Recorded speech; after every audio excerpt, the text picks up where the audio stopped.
First of all, thank you all so much for attending this event here. Really excited to be here. Really excited to take part in this awesome SIE prep course that you have here. This is not a really common thing. We're actually just now discovering this ourselves. So this is awesome.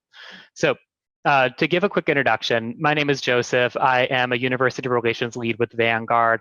I've been with this company for about 4 years now, and I started off as a client relationship associate in one of our entry-level positions, basically working on the phones, taking client inquiries, processing transactions, stock trades, things of that nature, before taking an internship in recruiting.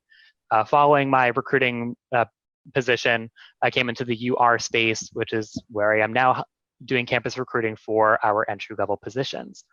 I'll hand it over to my colleague, Allison, who is currently recruiting as well, if you want to give a quick intro. Yeah, hi everyone. My name is Allison Johnson. I am a recruiter for one of our entry-level positions here at Vanguard. I have been with Vanguard for about 5 years now. I actually came here straight out of college, and I started in the same entry-level position that I'm now recruiting for, which is kind of cool. As far as career path goes, I have been in 5 different positions in the 5 years that I've been at Vanguard. So that kind of gives you like an idea of the movement and the growth opportunities that we have here. Now, obviously, I am in recruiting. I'm actually doing an internship in recruiting right now. I've been doing it for about 6 months, and I love it. So happy to be chatting with you guys today, and hopefully this is all helpful for you. All right, thank you so much, Allison. And then we also have another of my colleagues on the call right now, Zane. He is actually my newest teammate as of yesterday. He is shadowing this call. Zane, if you want to give a quick intro as well.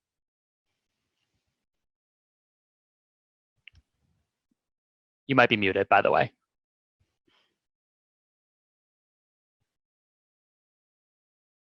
I don't think he is muted, but maybe he is having trouble to find the audio. Maybe. All right, well, in that case, we can just move on, no problem. Let's see. All right, so to quickly go over our agenda today, we'll be going into really an overview of who we are, who is Vanguard, before going into really the meat and potatoes of this presentation, which is going to be how to get hired at Vanguard, going over your personal brand, resume best practices, interview preparation, etc. So really to get right into it, why Vanguard? Now, if you are a client, why would you choose Vanguard? Now, some of the things that come to my mind are our low cost expense ratios, our world-class service, my headset just restarted, our world-class client service, our reputation, and the trust between our clients and advisors. The clients are truly our priority. So now, when applying to any company, as you may or may not already know, it's important to look around on their website for their mission statement. This can be your first step of learning about what the company is all about. So for Vanguard, our mission statement is to take a stand for all investors, to treat them fairly, and to give them the best chance at investment success. Now, I'm so sorry, I don't know why my headset keeps resetting. A good example of this is that none of our advisors work off of commission. So clients can feel confident that we don't have any conflicting interests, and our only measurement of success is how well their portfolios do.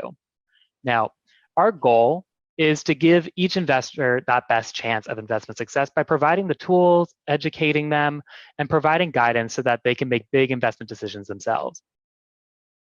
And that's one of the big core responsibilities of a client relationship associate, such as like the role that I came from, is that that's what you'll be doing every day.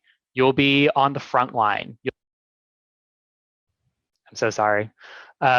You'll be speaking with clients from all different walks of life, all different age groups, planning for retirement, planning for having their first child, planning on going back to school, all different events in their life. Now, whether you have $5,000 or $1 million, you are all treated the same at Vanguard. However, many of you are probably in this presentation because you're interested in possibly working for Vanguard. So why work at Vanguard? Now take notes, everyone. One thing that our interviewers are looking for is what you already know about us. So why work for us? Now at Vanguard, you are seen as an individual, not a number. Now, if you've seen the Vanguard vessel, that represents us, the crew. And you may start to realize we have a lot of nautical terms. Our employees are called crew members, our cafeteria is called the galley, our on-site gyms are called ship shape, etc. And this is by no coincidence. Our founder, John Bogle, was a huge naval enthusiast, and he named the company after Admiral Nelson's flagship battle of the Nile in 1798 because he believed that the name resonated with leadership and progress. And it really shines through. Vanguard is a very team-oriented and collaborative environment, just like the crew members on a ship. Now, as I mentioned before, Vanguard is a place that you'll be heard and valued. And to put that into real terms, at least twice a month, you'll have a one-on-one meeting with your team leader where you'll drive the conversation, whether that's performance management, career development, or you just need someone to talk to. And at least twice a year, you'll have what's called a skip level meeting. And this is where you'll meet your boss's boss. It's a little bit more formal and at least 30 minutes in length. And it's a great opportunity to tap into senior leadership. And they do this because they want to hear your voice and they want to take away actionable items that Vanguard can work on. Now, we want to be recognized not only as one of the top financial companies, but also an institution that values its crew and their diverse backgrounds. So let me take a look here. All right. So to touch very briefly upon our history, I won't go into too much depth about this just because there's a lot to go over and we don't have time for that. We were founded back in 1975. We began operations on May 1st, and for the first time, mutual funds were choosing to mutualize, taking back the responsibilities customarily handled by a fund management company. And really a little over a year later, the first index investment trust, which is now known as the Vanguard 500 Index, opened to investors on August 31st, 1976. Now, index investing, that's our bread and butter. Now, if you're not familiar,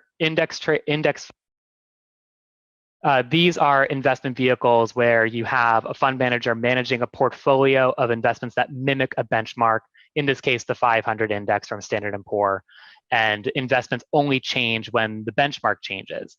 So it really follows the performance of the market, going more like a low and slow type of approach to long-term investing. So we've talked about clients, we've talked about crew. Let's talk about how Vanguard gives back to the community. So one big major component of Vanguard and what we stand for is the fact that we have this core value of community stewardship. So to put this into tangible examples here, our biggest program that we have would be, say, the Vanguard Strong Start for Kids program, which is really a 2-week-long fundraising opportunity where we have 5Ks, we have different events to raise money for providing students with the resources they need to be ready for school who are living in poverty in Philadelphia, Phoenix, Charlotte, and London. So really focusing on that school readiness there. However, during the pandemic, we've had COVID-19 relief programs and other initiatives to really give back to the crew and community. Now, depending on what year you're in school, we have different programs and different initiatives that may appeal to you or what may be relevant to you in this time of your career search. So if, say, you're a freshman or a sophomore, we have our Explorer programs, which can give you a more in-depth exposure to who Vanguard is. Think about like what we're doing right now on this call, but over the course of about 4 hours, where you'll get to meet leaders of the business, you'll be able to hear people's stories and how they came to Vanguard, as well as attend professional development opportunities. Our North Star Learning Program, this is geared towards those who are minorities and provides a longer term, I want to say about a week-long program, which will pretty much do the same thing, where you'll get that exposure to the business, you'll be able to network, see what the job is really like, etc. To all those who are sophomores and juniors, we have our internship programs, which could span across finance and accounting, IT, finance, advice, etc. 10-week paid programs over the summer where you'll be able to do meaningful project-based work to learn more about the business and hopefully lead into full-time employment upon graduation. And to those in the room who are seniors and above, we have our full-time opportunity, so you can really get right into it, whether that be our client relationship associate position that I was mentioning or other opportunities that we have within finance as well as in IT. Now, if you want more information, you can text VG Explore to 313131, where you'll be able to get more information and be directed to our careers portal. Thankfully, my headset beeps every time it resets, so hopefully you're not missing any information that I'm saying. All right, so before I turn it over to Allison here, just remember, those of you in the room, you are the future workforce. By 2025, millennials will make up about 75% of the workforce. And by 2030, Generation Z, that's all of you, will make up 36% of the workforce, and that's going to continue growing. So remember that the impact that you have now is what's going to matter tomorrow. And we've been in some really turbulent times these past couple years, and just know that the power is at your hands right now as you take these next steps in your career. So with that all said, Allison, do you have the PowerPoint up on your screen so you have the notes? So I do, but the only thing is that I'm afraid that if I share my screen, the speaker notes will show. You can, what you'll do is when you click share screen, it'll have you select which screen you want to share. Or do you only have one monitor? I only have one monitor. So I'm wondering if I could just tell you like next slide and you can just click it. That works. That works. Okay. All right, cool. So then we will move on to resume best practices here. Oh, sorry, Joe. I thought you wanted me to start at resume best practices. We might have to just skip a few slides here. Oh, no problem. Here, I'll do these slides and we'll get to your slide. Minor miscommunication there. So when it comes to professional branding, I'll go into professional branding in that case. So for all you millennials and Generation Zs in the room, think about a time where you've said something along the lines of, oh, that's so on brand or that's so off brand. This persona can very much carry over into the professional space. There are ways that you can integrate it, and there are ways that you can separate it. And you may have heard about personal branding in your classes. Now, here's a little spoiler. Realistically, it's not something that you're going to ultimately think about on an everyday basis, but it is something that's going to become second nature for you.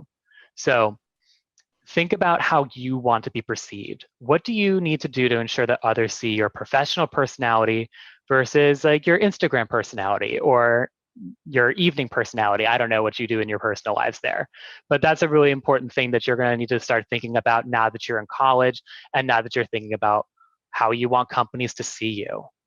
So going into social media, let's see, 46 million students and recent college graduates are on LinkedIn, and that's, once again, continuously growing, especially now that we have more career resources and more companies are appearing on LinkedIn. There are more than 14 plus million active job listings on the LinkedIn platform. And you may have already known this, but you can apply to jobs through LinkedIn, just like how you can, say, through Indeed or through Handshake. And 94% of recruiters use LinkedIn to vet candidates. We're guilty. Sometimes your resume just doesn't cut it. Not in a bad sense, but we may look you up on LinkedIn, or you may get a notification that so-and-so looked you up on LinkedIn, or you may receive a message from recruiters on LinkedIn saying, we have this challenging opportunity, and based on what you put onto your profile, we think you might be a good fit. Take advantage of that. People are asking you to interview with them. See what happens.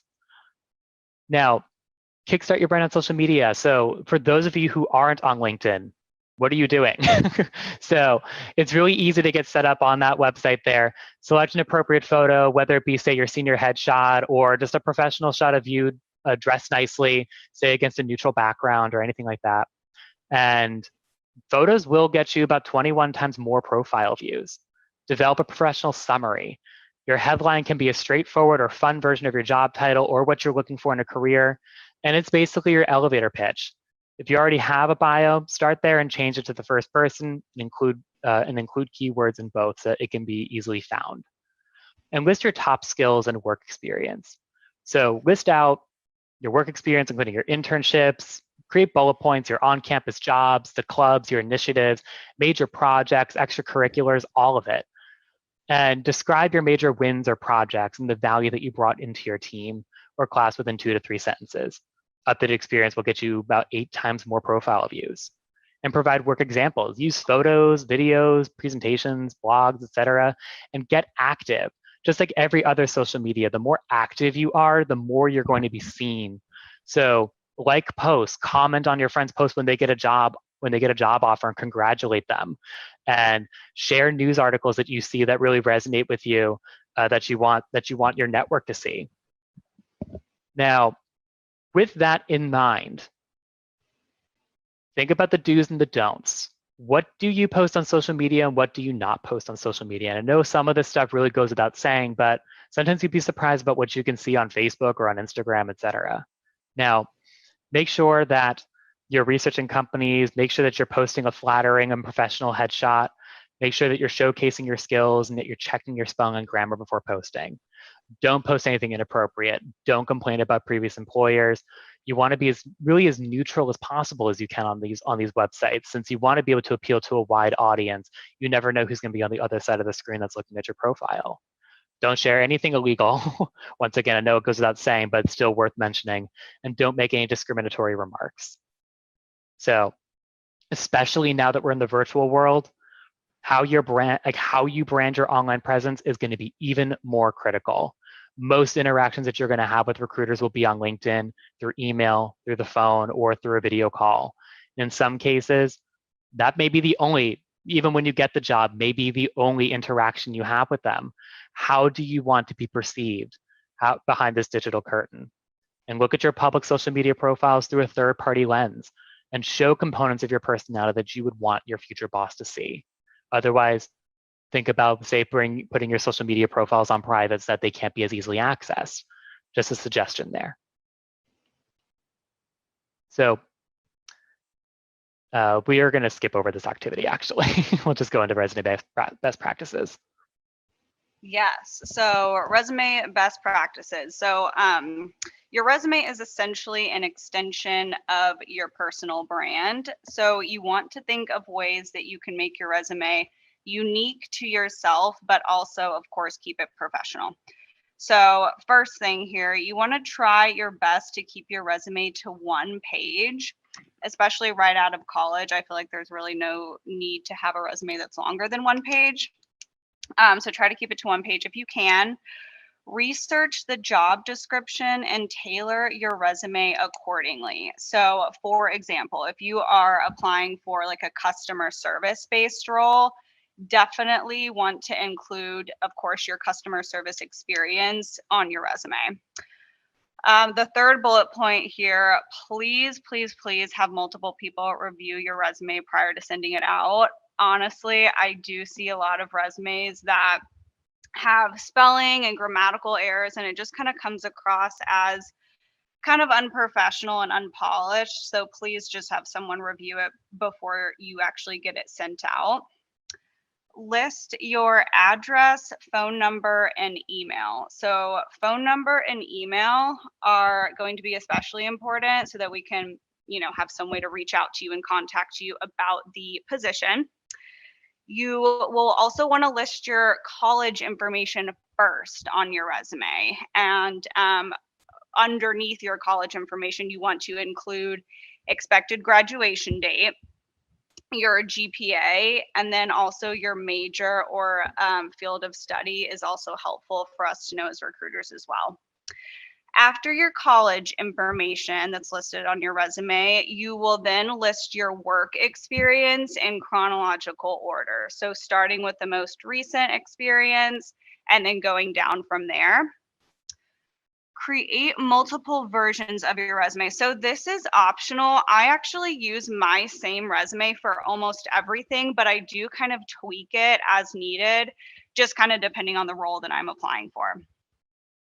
And then lastly here, convert your Word document into a PDF to retain the original formatting. That is pretty self-explanatory there. It just kind of helps to, like it says, keep the original formatting, make sure everything is nice and neat when we go in and download your resume. All right. Where do recruiters look on resumes? So this study used eye tracking to watch a recruiter's eye movement when they're looking at a resume. And the study concluded in the short time that recruiters spent looking at resumes, they most commonly look at the following information. So the first one being graduation year. When will the candidate be available to start work? So, for example, I know this is true because I do it myself. If I'm looking at resumes and I see an expected graduation date for May 2024, that's going to be a no for me because that's too far out. So graduation year is going to be the first thing. GPA doesn't meet minimum requirements. Our minimum requirements that we have here at Vanguard is a 2.5.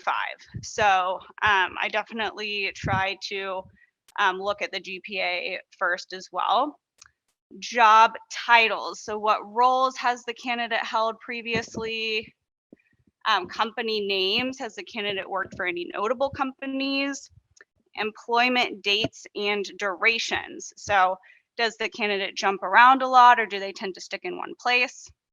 Education. Did the candidate study a related field? For me, it is of course nice to see like finance and economics because at Vanguard, we of course are an investment company, but your field of study, it's not really the end all be all. And then interestingly enough, the final things according to this study that the recruiters tended to look at were the bullet points. So essentially these sentences that were explaining like your job experience, and then also organization. So is the candidate involved in leadership or volunteering?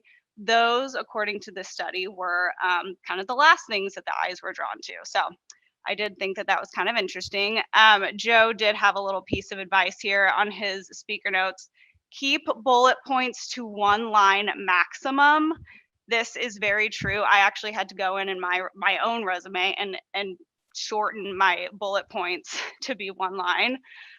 We don't have time to read through your entire resumes as recruiters, so simply highlight the most important projects and responsibilities and then just kind of call it a day.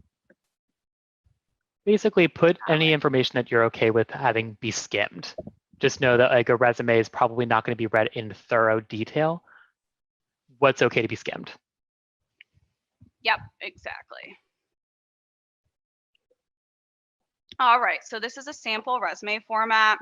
What I want you guys to look at here is under her experience. So for example, I am looking at, so under Olivia Pope's resume, the White House, her summer research intern experience. So as you're looking at that, for each experience entry that you have on your resume, you want to include 4 basic elements. So these 4 elements will be the organization name, the job title, the location, and the duration. So just for an example, Olivia here has under organization name, the White House. Her job title was summer research intern, location, Washington, D.C., and duration, May through August 2016. So that's perfect. She has 4 basic elements there, which is great. She has all that covered. If you don't have any work experience, definitely feel free to include other items like extracurricular activities, skills, honors, and like volunteer activities as well. All right, so now moving on to the interview preparation process. So this is a little timeline of the typical interview process. So first is going to be research. That's huge. One of the first questions that you will probably be asked in an interview is, what do you know about us? So be prepared for that question. Have an understanding of the company's purpose and mission. So if you can find a mission statement on the company's website, definitely come prepared with that. I love it when candidates can tell me Vanguard's mission statement. It just shows that they kind of, took the time to go on our website and look at that. The second step, of course, submit your resume and cover letter. So when you apply for a position, you will, of course, need to have a resume and possibly a cover letter as well. Third step here, prepare and practice. So think about how you will respond to the interviewer's questions and ask a friend to conduct a mock interview so that you have a chance to practice responding to those questions. I cannot stress the importance of mock interviews enough.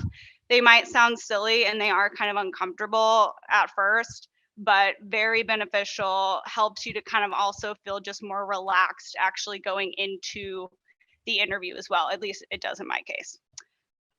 Fourth step is the actual interview. So that is where you will have the opportunity to showcase your skills, experiences, and abilities. So dress professionally, of course, if this is in person or on camera. And then last step in the process would be the follow-up. So you want to make sure to send a thank you note to everybody who you interviewed with. Honestly, not many people do that these days, I've noticed, at least not in my case. And I will say sometimes candidates can have maybe a mediocre interview, but if they send me a follow-up email or a thank you email, it's very respectful, very professional, and it does go a long way. So if you can do that, if you remember to do that, definitely do.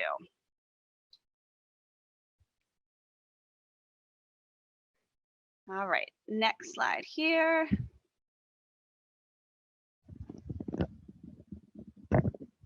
Okay, so the behavioral interview.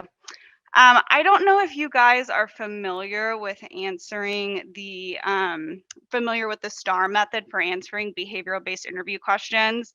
I know that when I was in college, one of our professors did speak to it a little bit, but essentially, the STAR-based questions are very common with job interviews. And STAR stands for situation, task, action, and result. Companies ask these behavioral-based questions to gauge how you've reacted in previous situations and how your job skills will transfer into your role. So the behavioral questions that we ask here at Vanguard, that I ask every day, those kind of probe around relationship management skills, problem solving skills, learning agility, etc. And just some advice in preparing for those STAR questions. This is at least what I did whenever I prepare for an interview. So go ahead and sit down, create a Word document for yourself, and think about all of your work and school experiences that stand out to you, and write down as many details as you possibly can.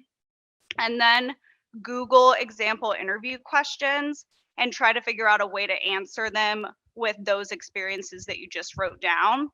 And typically the more examples that you have, the more you will be ready if and when you get asked a question that's kind of out of left field, you'll be prepared.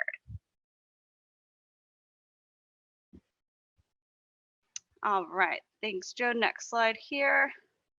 Sorry, I feel so bad that you have to do this for me. No, you're All fine. right, so this is easy. Perfect.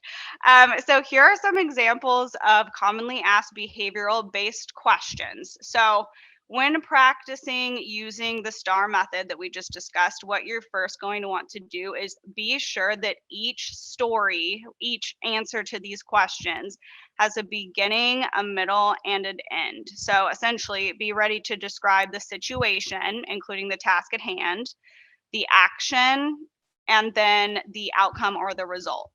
And be sure that the outcome or the result reflects positively on you, even if the result itself was not favorable or you didn't end up meeting that deadline for whatever reason. Just still make sure that the outcome reflects positively on you in some way. You also want to be honest, so don't embellish or omit any part of the story. Be sure to think of specific examples and avoid generalizing if at all possible. And try to vary your examples. So don't take all of your examples from just one area of your life or one experience. Try to mix it up a bit if you can. So use school and work examples if you can. And then lastly, don't be afraid to talk about negative events. Negative events can actually sometimes be really great examples to show how you learn from mistakes and how you overcome obstacles as well. All right, and then last slide here. So the last thing that I want to talk about when it comes to the interview would be questions for your interviewer. Don't be afraid to ask questions. You definitely want to make sure that the company and the role will be a great fit for yourself as well. So some examples that I really like when candidates ask me, just to give you some so that you have, for example, one might be, what has your career path been within the company?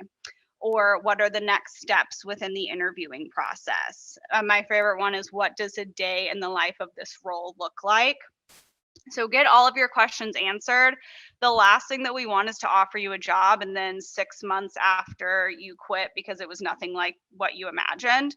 So definitely take time to ask questions. Appropriate question topics right there, as you guys can see. So business goals, career development, teamwork opportunities, all solid question topics for your interviewer. So on this column, avoid asking about salary and bonuses. We will get to that as recruiters. That will come up in the conversation at some point. So maybe just wait until the recruiter talks to you about that. Policies and paid time off, also something that like you would of course want to know when it comes to making a decision for yourself in like a company that you want to be in, but maybe don't have that be your first question, about paid time off. Budgets and raises, your competition, I would avoid asking about those. The last one that I think it's kind of interesting because I would think that it would actually be the opposite, but interview feedback. So we as recruiters, and Joe, I'm sure you would probably say the same thing. We can't provide feedback for everyone's interview if they didn't get the job. So sometimes it could just be simply that like you're not qualified enough for the job. I know that like we're kind of told to get feedback or coaching in certain things, but this would not be one of those things in life where you would want to get feedback or where you would ask for feedback. So I don't know, Joe, would you agree with that? Correct. Yes, because for something like that, I would say for like a mock interview, absolutely. And sometimes depending on the scenario, you can ask, say, if you don't get a position, you can certainly ask, and then it'd be, say, up to the recruiter as per the company policy, if they're able to give feedback. What I can say about Vanguard is we're not able to give that. It's against our company policy. So it never hurts. Like something like that's never going to hurt to ask. But it's not like an ideal thing to ask. Yeah. Thank you. All right, well, that kind of concludes resume best practices and then the interview process. The next slide here is just definitely feel free to connect with us on LinkedIn. I am on LinkedIn under Allison Johnson. And then these little hashtags here, you can search those on LinkedIn and you'll be able to find like postings for jobs here at Vanguard. I know on my LinkedIn, I post like all of our entry-level positions as well. So feel free to connect with me. And then Joe, did you have anything else to say about this slide? Absolutely. Actually these hashtags will work whether it's LinkedIn, Facebook, Instagram, Twitter, you name it, we're on it. And so you can get our different perspectives in whichever format you feel that you prefer, you can find us there. So, and yeah, you can absolutely add me on LinkedIn as well under Joseph Ferenciak. Yeah, I'm sure my name will come up quite easily just based on that spelling. But yeah, that's all we had. Thank you so much for attending. And what we will do now is turn it over to question and answer.